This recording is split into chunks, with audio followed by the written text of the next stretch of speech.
Welcome to Samba Samba. Enjoy the video.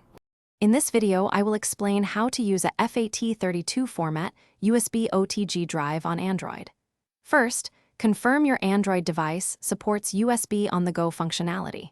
Next, make sure your USB drive is formatted as FAT32. Finally, acquire a compatible USB OTG adapter cable to connect your drive to your phone or tablet. This setup is straightforward. Once you have your components ready, connect your USB drive securely into the larger end of the OTG adapter. Then, plug the smaller end of the adapter into your Android device's charging port.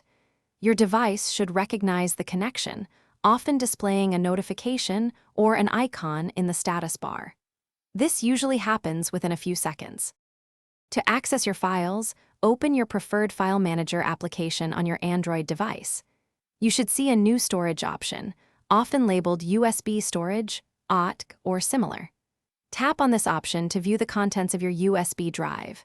From here, you can easily browse, copy, move, or delete files just like internal storage. If your device doesn't recognize the drive, try restarting your Android phone or tablet. Also, ensure the USB drive itself is functioning correctly and has enough power, especially for larger external hard drives. Sometimes, using a different file manager application can resolve access issues.